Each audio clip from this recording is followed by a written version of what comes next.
On this episode, we welcome back our friend Phra Pandit to talk about how Buddhism deals with crisis. So if you're one of the millions trying to keep your head above water in this very weird time, you'll love the insights in this episode of the Bangkok Podcast.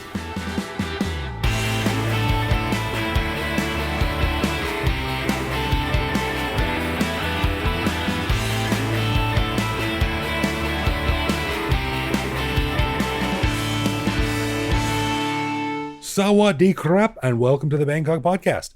My name is Greg Jorgensen, a Canadian who came to Thailand in 2001 to chew bubblegum and kick ass. But when I ran out of bubblegum, I started eating Thai food, and I never actually got around to kicking any ass.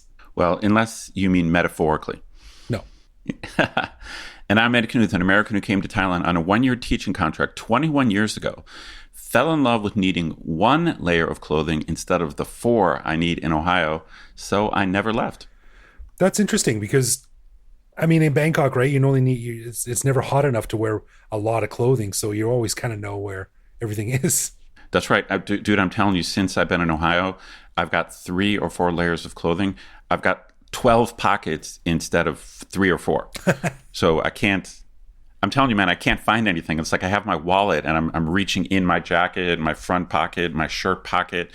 I've got too many pockets, man. You're like Columbo walking around looking for that one piece of paper he's got somewhere. Seriously, I will talk about this. So, I've got a list of all the reverse cultural things I've experienced, which we will get to hopefully next week on a show. Yeah. But I will talk about this. Many pockets. This is a major difference in life in cold climate. You have many pockets. We want to say a quick thank you to one of our patrons, Roger Langworth, who supports us at the show's shout-out level. Stick around after we hear Phra Pandit discuss how Buddhism deals with anger, anxiety, and death to hear why Roger is our new retirement role model.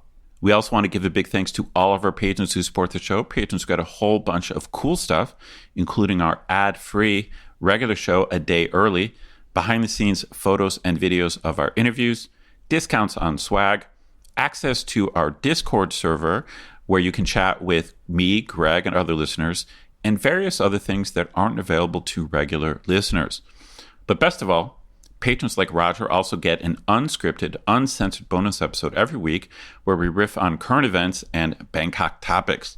We just finished recording this week's bonus show where I gave an update on my situation being stranded in Ohio while I wait for Thailand to reopen, Greg's experience getting his booster shot, and the subsequent day he spent in bed, as well as discussions on spending New Year's Eve watching your favorite sports team get beaten or almost getting thrown overboard on the Chao Phraya River. To become a patron, head to bangkokpodcast.com/support. I should also really mention really quickly that my opening about chewing bubblegum was from the fantastic Rowdy Roddy Piper movie called They Live, which is, where he walks into the bank and says, I'm here to chew bubblegum and kick ass and I'm fresh out of bubblegum. So just in case. Is that the first time? Okay, that's a very famous phrase. Is that originally where it came from? Yeah, it's a John Carpenter movie and he walks into a bank and he sees all the aliens there and he's like, I came here to chew bubblegum and kick ass and I'm all out of bubblegum. He starts shooting. So I realize now that as I'm getting older, many of the listeners to the podcast were probably born well after that movie came out. So they might not know. They just think I'm crazy, but it's actually a movie quote. That's right. Well, I want to give a quick update on my situation. In the show last week, I left somewhat of a cliffhanger because the day after we recorded the show last week, I was scheduled to take a lab PCR test, which I assumed was going to be negative, which would allow me to fly back to Thailand. But lo and behold, I tested positive, which means I had to cancel my flight back to Thailand. I lost my Thailand pass. And for the time being, I am stuck here in northeastern Ohio, which you could call the north coast of America. And we're going to have to do the podcast intercontinentally from now on, at least for a couple weeks. Yeah, we're basically at Thailand's discretion as to whether you can come back. And you're there until they change the rules. So we're going to be doing it this way until that happens. That's right. It's funny because most of the time you and I have fairly stable lives and we give advice to people traveling to Thailand and we try to help them negotiate all the difficulties. And this time I'm the one that's caught in the net of government bureaucracy. So I've got firsthand experience now. That's right. Well, that makes you somewhat of an expert. So now when we give advice in the future, you can always preface it with like that time I was trapped in America. That's right. I've got firsthand experience now. That's right. All right. Well, in this episode, we welcome back our friend Phra Pandit, who has been a monk in Thailand for over 20 years. Now, I don't think I'm being hyperbolic when I say that the last 2 years has been a bit of a crap sandwich, and a lot of people are understandably having a very tough time dealing with it all. Now, depression and anxiety are all too common these days, and even worse, many have had to deal with the loss of loved ones from COVID. But one thing that's always fascinated me as a foreigner observing Buddhism is how it deals with big issues like anger, anxiety, and death head on. So we thought, who better to discuss these things than our friend Phra Pandit? So here is that conversation.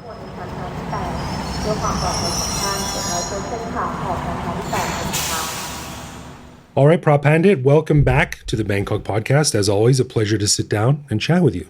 Thank you. How you doing? You doing all right? Yeah. That's good. Good to meet you in person. Yes, it's been too long. Okay, on this episode, we're going to talk about something that you mentioned to me and I thought was very interesting. Everyone knows Thailand as the land of smiles. Everyone's sabai. But I think after you live here for a long time, you'll find that, Thais are sabai and they're friendly, but only up to a point. And I think as anyone who has gotten into a loud argument with a Thai person can tell is that sort of like anyone, they can get really, really non-sabai very quickly. So I think that there's something to look into here. And this ties into anxiety and how anxious one feels. And of course, this also ties into the past couple of years when the whole world is sort of shut down and everyone's stuck at home and feeling quite anxious about things. So what are we going to talk about here? What do we have to say about Thais being sabai and how that defines how anxious they are? Anxiety is the technical term, the psychological term for that feeling that you feel. And it's worth looking at Freud's original teaching on anxiety. Although Freud is very much discredited these days, and one can reject his theories, and a lot of psychology does reject his theories. But he still talked a lot of sense in many cases. His teaching on anxiety was, I think, rather astute.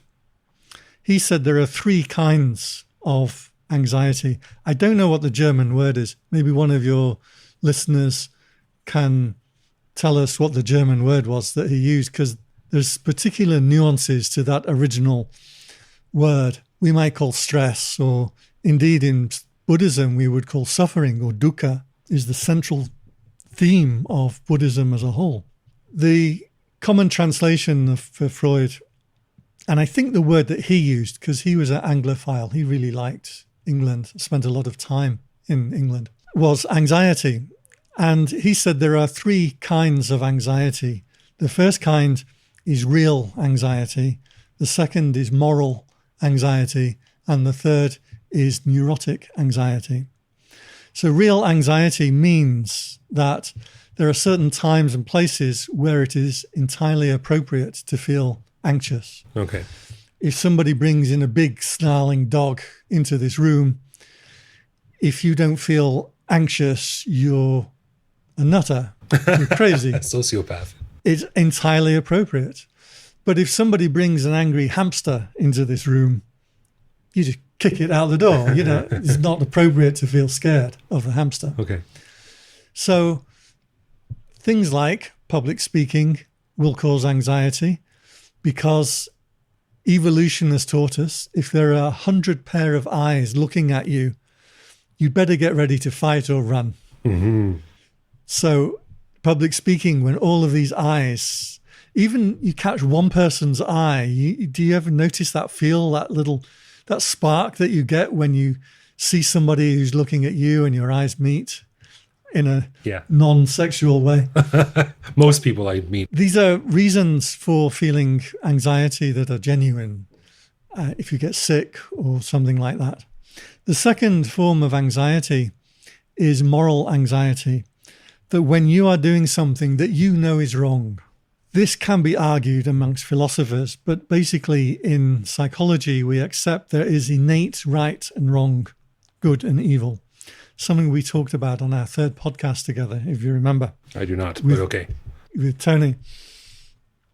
And so, for example, lie detector tests will measure your galvanic skin response, your heart rate, your blink rate. And even now they have lie detector tests that use voice that are 70% accurate.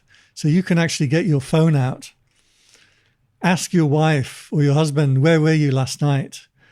And listen to their answer, and the phone will tell you the probability of whether they're lying or not.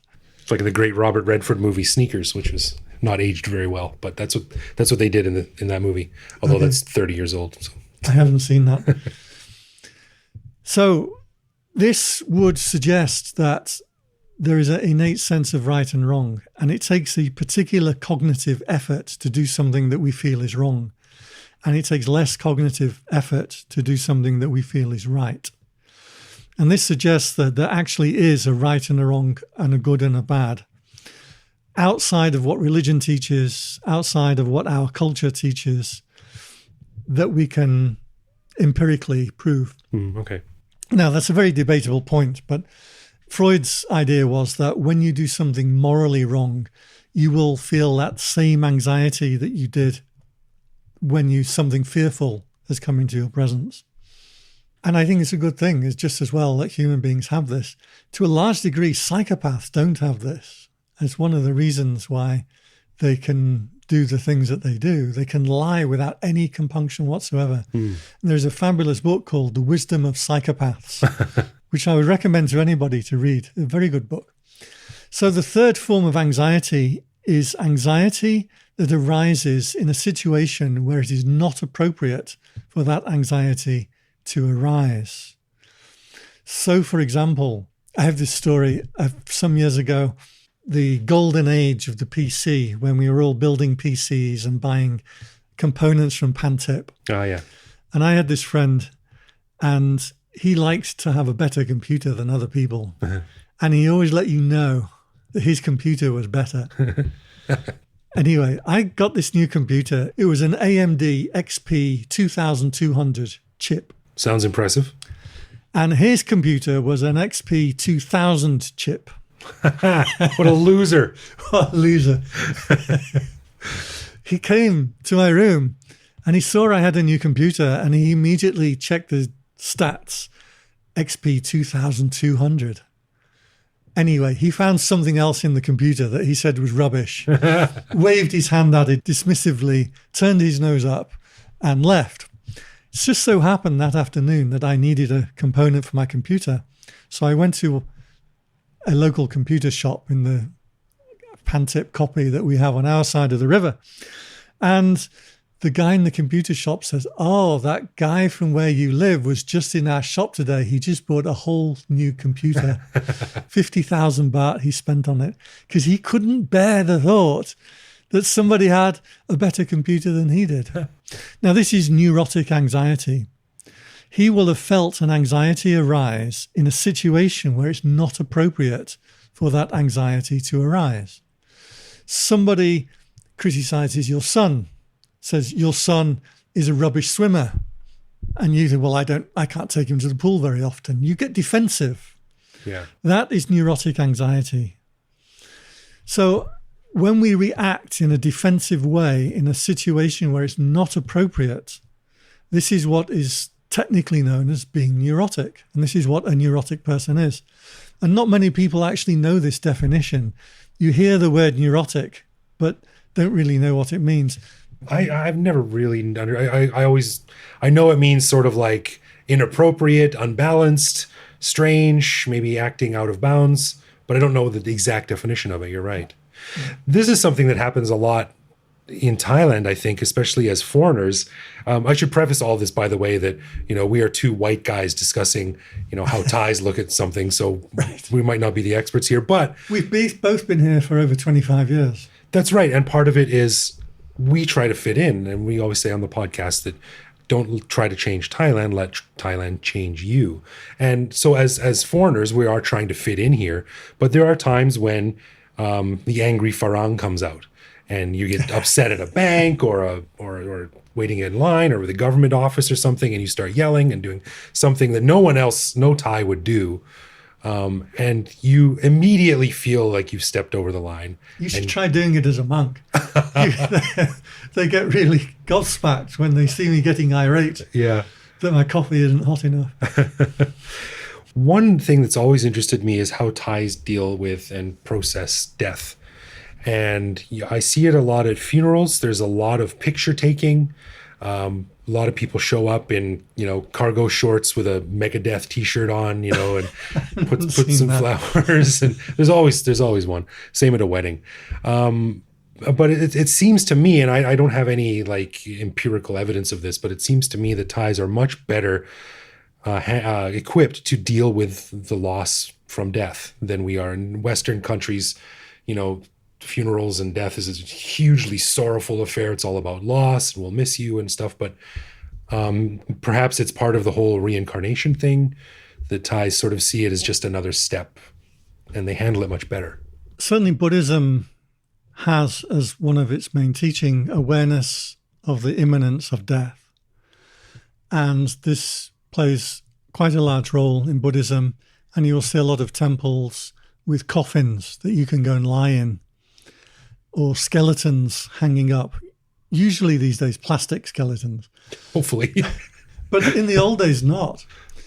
And certainly in forest temples, they would often have dead bodies and they're left there to decompose and decay. And this was a genuine part of the Buddha's original teaching, was he would tell monks, go and sleep and meditate in the burial grounds where you're afraid. And he'd tell them to observe dead and decaying bodies, freshly dead, rotting, all the way down to just the bones being left. He would tell people over and over to reflect on this. It does two things. One is it reorientates your priorities. If your mortality has been threatened, you're less likely to bear a grudge against the guy in the coffee shop who you told to make you a hot coffee, but he made you a lukewarm coffee. This just happened to Greg and I, and I'm still a bit irate about it. Lukewarm coffee is not just Thailand, it drives me nuts. But unfortunately, as monks, we can't stamp our feet and shout at people. I've done this a few times. Do you remember when President Obama had the anger? I forget what it was called, but it was because the joke was that Obama, as a black man, can't raise his voice and get angry and lose his temper. Right. So he gave a White House Correspondents' Dinner. He had, I can't remember his name, the guy from Key and Peele, the comedian from Key and Peele. He had him as his anger avatar. So Obama would get up and say something like, blah, blah, blah, blah, blah, and we feel this is inappropriate. And then the other guy would step on, he's like, you guys all crazy. Like he would just go launch into this tirade, right? Sort of like Obama's inner anger. Right. I thought it was very funny. Obama came to Thailand and with Hillary Clinton, and they went around Wat Po. And the English-speaking senior monk in Wat Po is one of my senior monks. He's actually my thesis supervisor. And if I'd known Obama was going there that day, I could have muscled in. I could have been in there like photo bombing, getting my head, poking my head around the door. I could have been in on that.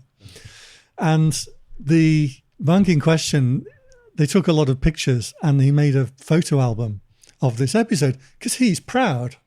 And I think rightly so. I'm the president of America coming here.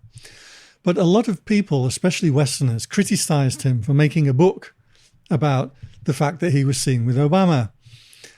And I found this a bit distasteful, though. Well, we don't criticize him. He's just proud to host the President of the United States. I was thinking about this as I fell asleep, and I was dreaming that I had managed to get in on Obama's trip here.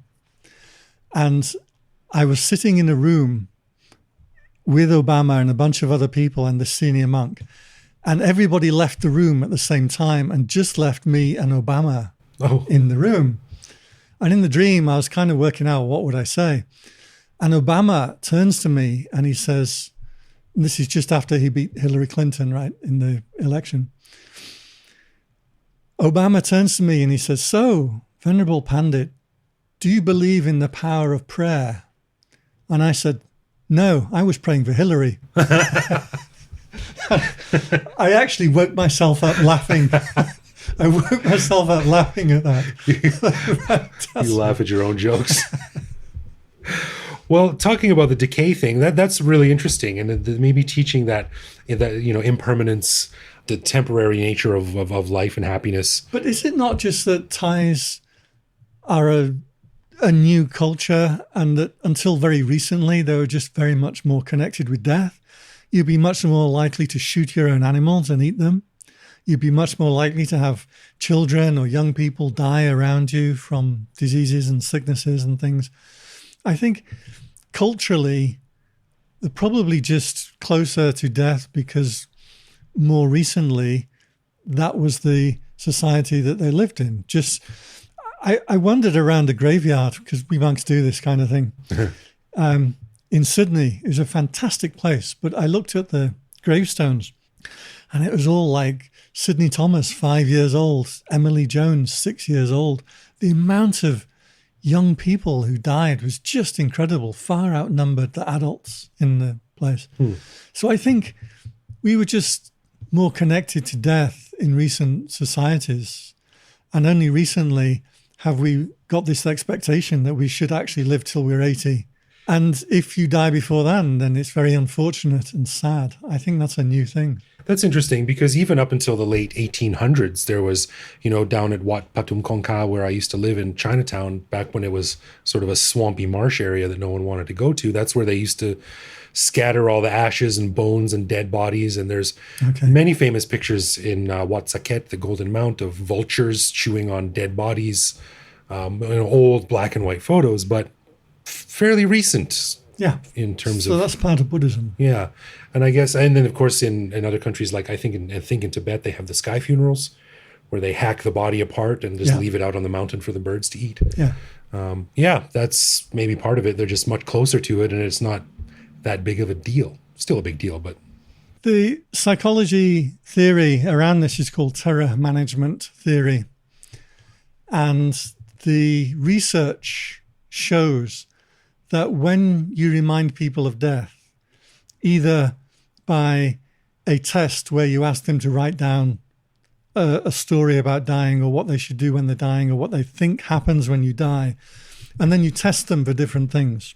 And also testing people's reactions after things like natural disasters. One of the parts of this theory is they say that we cling to our culture as a way of immortality, if you like. So clinging to cultural norms will give us a sense of something bigger and longer lasting than ourselves.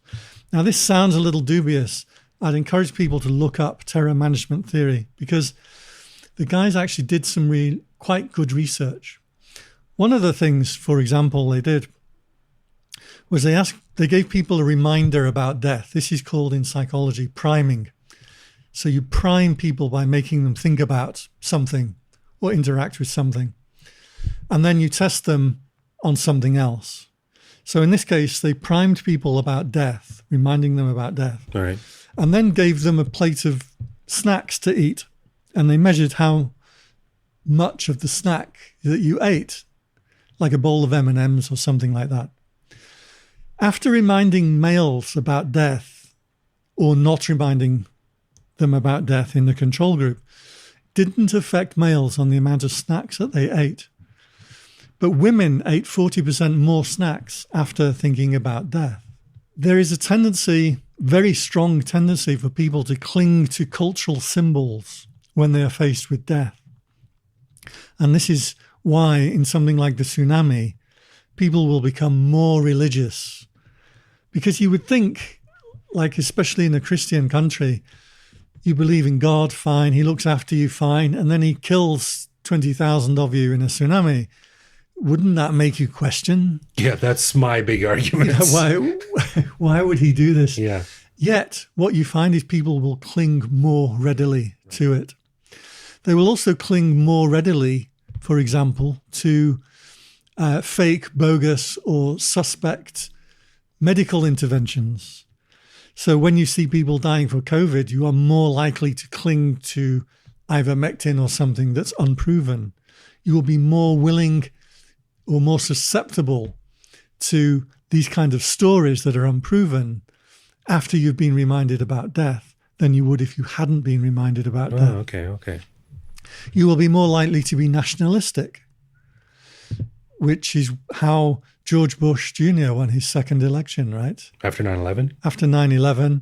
And then he got what's his name? I always call him Obama. Osama bin Laden? Osama bin Laden made a statement that I'm going to kill the rest of Americans like the week before the election, which is very, very suspect. And then, of course, people cling to George Bush as being the charismatic authority figure. Mm-hmm.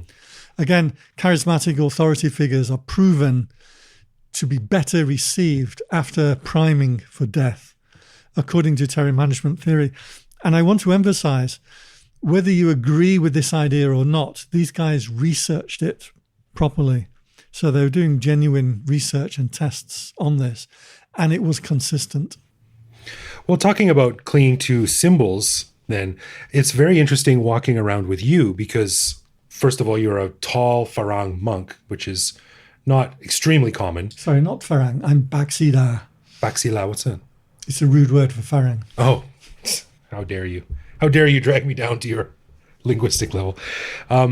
But there is, a palpable sense of reverence that people pay to you when we walk around. To the robe. Exactly. And that's what I want to say. They're not looking at you, Phra Pandit. They're looking at the orange robe aura that you give off. And when my wife met you one time, she sort of didn't really know how to react because we're friends, we're buddies. But as a Thai, she doesn't see a monk that way. Right. Yeah, that's quite funny. We were talking another time about separating the art from the artist. Mm-hmm. So whether Bill Cosby is still funny, even if we think that he's committed a crime. Yeah.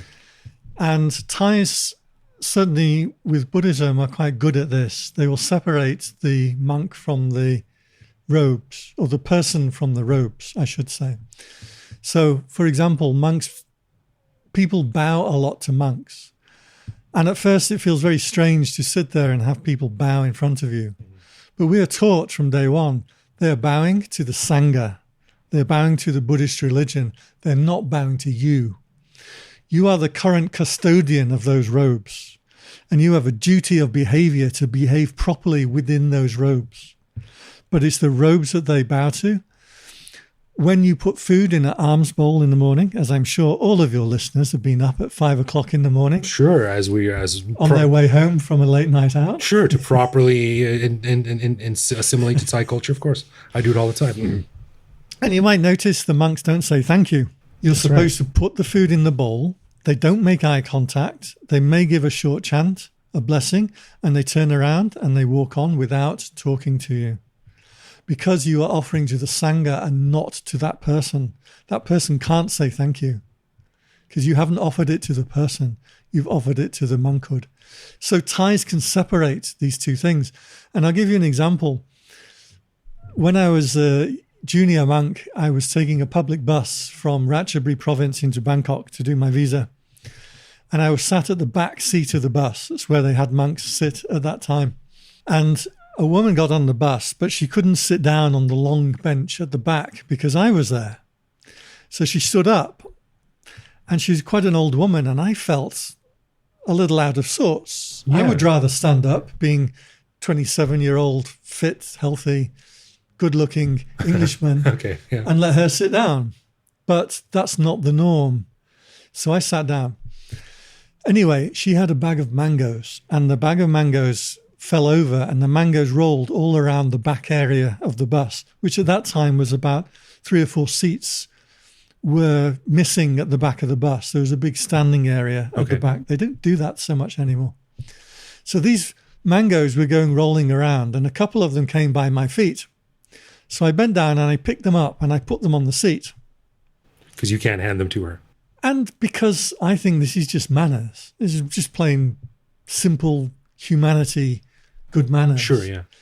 And there was a man sitting on the seat next to me, and he wagged his finger in my face, and he said, quote, "You should not to help. You should not to help." You should not to help. And he wagged his finger into my face. Now, you say people are reverent towards monks. No, they're reverent towards the robes. And he was wagging his finger at me, not at the robes. Interesting. And because I'm not expected to bend down and help pick up her mangoes. I would find that really hard not to do. It's strange because from a Christian background, you would expect your local vicar or parishioner to be involved with the people, right? But that was his expectation. And I've really tried to live up to that. And even when I disagree with things in Thai culture, I value Thai culture and I try to follow it. Well, it's not only Buddhism, too. I mean, you look at the Catholic Church and all the decades and probably centuries of sexual abuse and things like that, and hiding. How did we get there? How did we jump to Let me finish my metaphor. But, you know, I know a lot of friends who are very religious, very Roman Catholic, and they can easily say, oh, that priest was bad, but the religion as a whole is still just. Yes. And I think it's probably the same in Thailand when you have an errant monk who, you know, drinks and parties, and then he gets disrobed and kicked out. But the Sangha remains pure. Yeah, the ideal. Buddhism does. Of course, with meditation, you are, to a large part, training in dealing with anxiety. So dealing with suffering is a big part of Buddhism. It's a central tenet, almost, of Buddhism. The Four Noble Truths. There is suffering. Suffering arises from a cause. There is a cessation of suffering, and there is a path leading to ultimate liberation. So we do practice a lot around suffering and around letting go. So one learns how to receive unpleasant or anxious feeling and not buy into it and not react to it. So you learn the nature of suffering. And this is really valuable many times when you're in a tricky situation and you realize, oh, hang on, this is my problem, not the other person's problem. And you start to deal with it internally. And I think Thais have learned this and imbued this. But you do get to that point where they'll snap. There's a certain point where dealing with something internally becomes suppression. And there's a point where suppression snaps. And sometimes we've seen it in Thailand that we expect Thais to be so sabai, and then they come out with something so utterly outrageous. Recently, there was a news article of a woman in a condo block, and there were some repairers for the outside of the building being lowered down on a platform on ropes. And she was so irate that she hadn't been forewarned about this from her condo that she cut one of the ropes. Yeah. And these guys are dangling there 20 stories above the ground with the utter unreasonable, unhinged irateness is hard to believe. It is. And I mean, we've all read stories of those technical schools and colleges fighting each other with machetes and guns. And now, you know, humans are humans. But again, like you said, we expect Thais to be sabai. It's an image that's been played up so much and so thoroughly that it seems a little bit of a disassociation when a Thai person snaps. Right. In any other culture, it'd be like, well, yeah, he pushed to the limits and he went crazy. But in Thailand, it does seem to present a bit of a conundrum. Yeah. It's the end of my story. I don't really have a point, but no. As a monk, oftentimes when I walk around, I've kind of come across Thais getting very irate with each other, but immediately they tend to behave themselves when I come into the zone. And it's quite funny, the effect that I have. They don't want to be fighting with each other around me. It really does have that kind of effect. And so sometimes you do see these things kicking off in the most unusual of circumstances. And yeah, it makes you wonder. I think as we're wrapping up here, I think it's a very good discussion about how Thais handle crises, and other things that we as Westerners might not handle so well, such as loss, grief, death. One little story about that. one time. We have a fortnightly ceremony that all monks have to attend to. And I looked out my window. I thought, I'm sure there's a rainstorm coming. So I took an umbrella and a torch. And I thought I was extremely smart because nobody else took an umbrella and a torch. And I know it gets dark in these thunderstorms. This is up country. As we're going through the ceremony, which is 2 hours long, the skies turned black. The rains came down. And I was sitting there feeling smug. Ha! I've got my torch because a lot of snakes and things on the footpath of country. I've got my torch and I've got my umbrella because I'm a forward-thinking farang.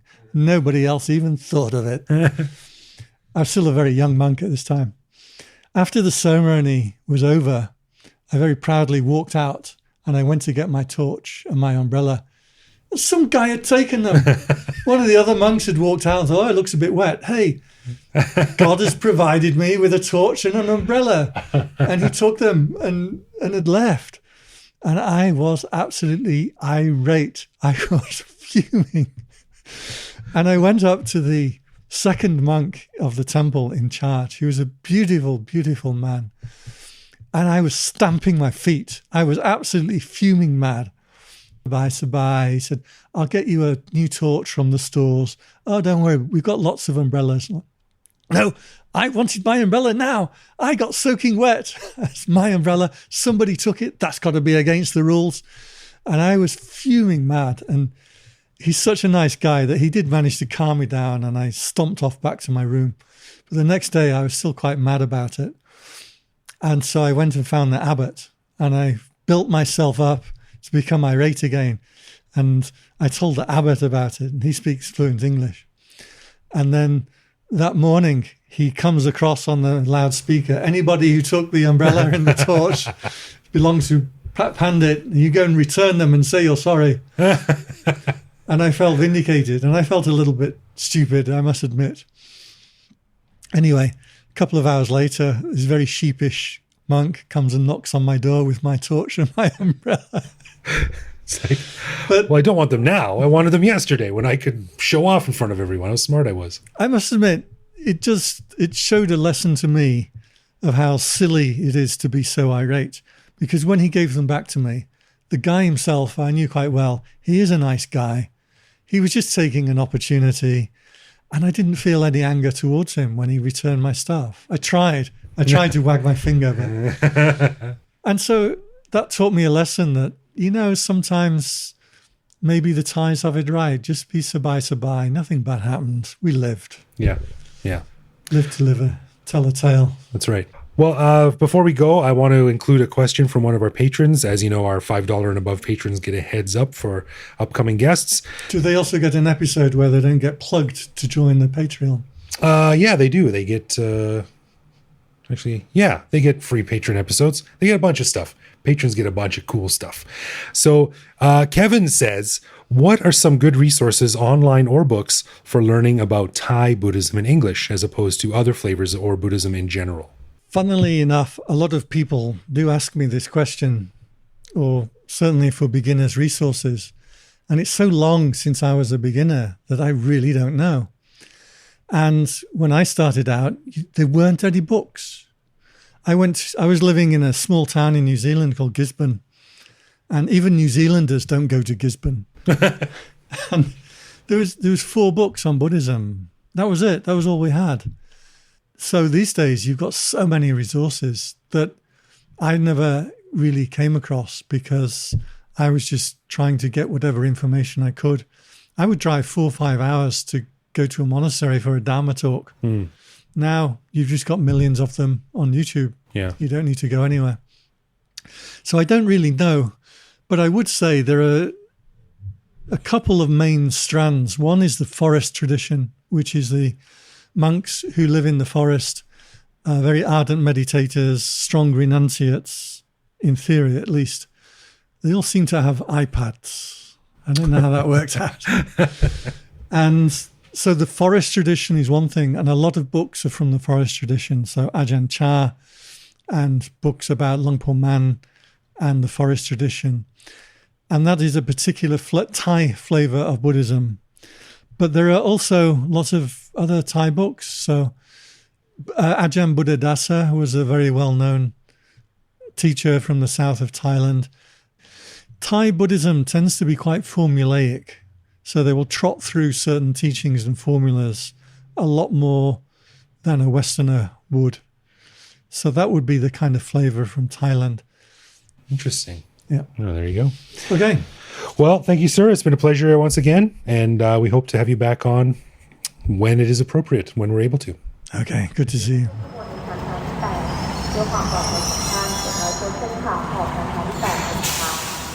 Dude, it was great to hear from Phra Pandit. It's been a while since we've had him on the show.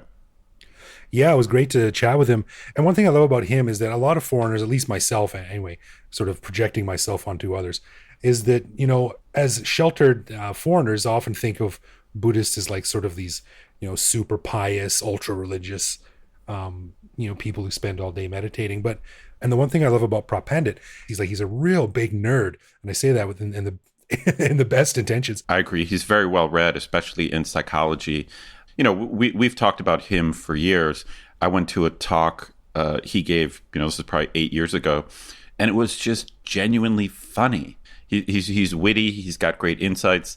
You know, you and I have a different experience with Buddhism because I teach a philosophy and religion class, and so I have to do a couple weeks of Buddhism. So it sounds strange, but I teach at least Buddhist philosophy to Thai students. But the reason I like Phra Pandit is that he's a monk, and it's different. So, you know, I teach, you know, academic, you know, basic Buddhist philosophy, but that's not the same as Buddhism in the real world, and it's certainly not the same as the life of a monk. Yeah, exactly. So it's always great to have him on the show because you get an insight into a lot of different facets of the segment that we're talking about. You get the religious aspect, the scientific aspect, the psychological aspect. So it's always good. So many thanks for Phra Pandit for coming on again. And when we recorded this interview, we also recorded another one, which is an upcoming show, which is a very interesting one. It's not something that you'd think a Buddhist monk would be able to talk on, but it actually turned out to be fascinating. So we'll get to that one maybe in a couple of months. Cool. All right, let's get into some love, loathe, or live with, where one of us picks a particular aspect of living in Bangkok, which we then discuss and decide if it's something that we love about living here, loathe about living here, or have come to accept as something that we just have to learn to live with, no matter how we feel about it. And last time I asked Ed what he thought about ultra bright billboards. So this week, Ed's got to ask me something. All right, Greg, I'm going absolute classic this week. Right. I'm going to a classic experience for first-time tourists in Bangkok that it's going to happen to you probably within, I would say, your first few days. If you're walking along the streets of Sukhumvit or the back sois, you're walking along the street. Up ahead, you see a massage parlor. There's some lovely ladies sitting outside. Uh-huh. And as you walk past, they, you know, entice you, try to get you to go in for a massage. And invariably, they will say, "Handsome man, handsome man." So now there's different reactions you can have to this, but I'm curious, as someone who's been here a long time, do you find this just annoying? Does it have any charm left over? Is it just silly? What's your take on the handsome man? This is a great one. It's very, very interesting because, I mean, as a handsome man, obviously we can get that out of the way. I realize it's just empty platitudes, but let me tell you, I loathe this. I think it's so stupid and I cringe every time I hear it, but not for the reason that you might expect.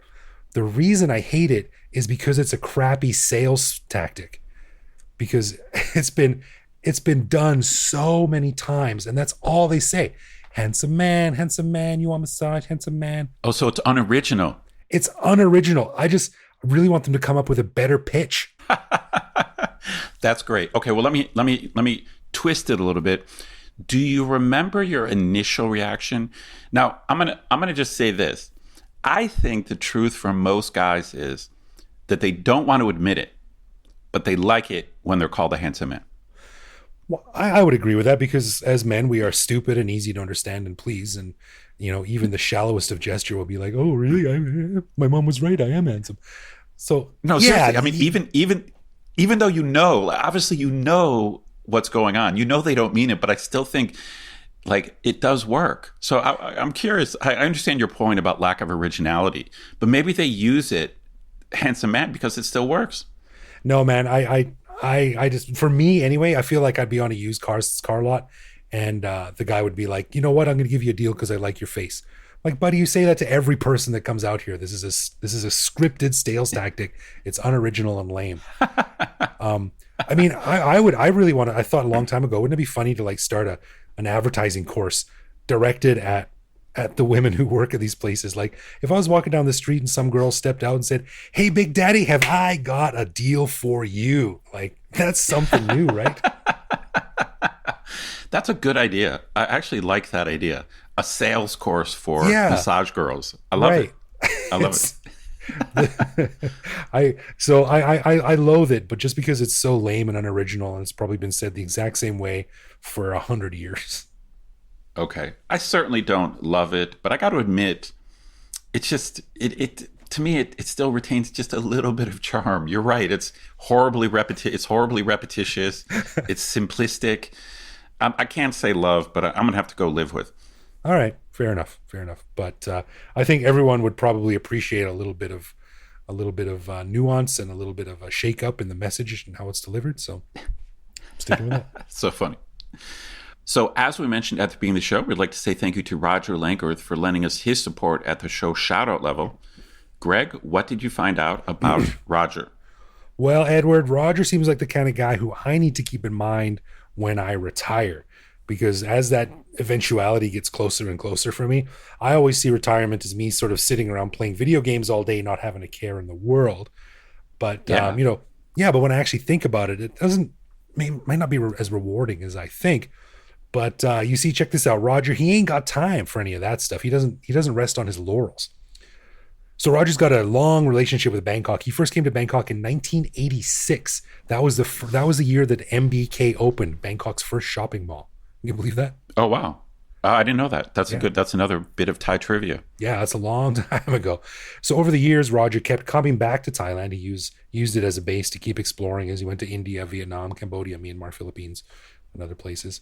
Roger retired in 2015, and that's when he found the Bangkok Podcast, which inspired his travels, which is always nice to hear. So that's cool. Oh, that's great. Yeah. But check this out. His most recent trip was in February 2020, just when things were starting to get dicey with COVID. Now, he was in Thailand, and there was, things were starting to get a little bit serious. And he's like, well, I better check out Myanmar. So he went over to Mandalay, but things were getting a little bit dicey there too. So he decided to head south to enjoy the quieter countryside.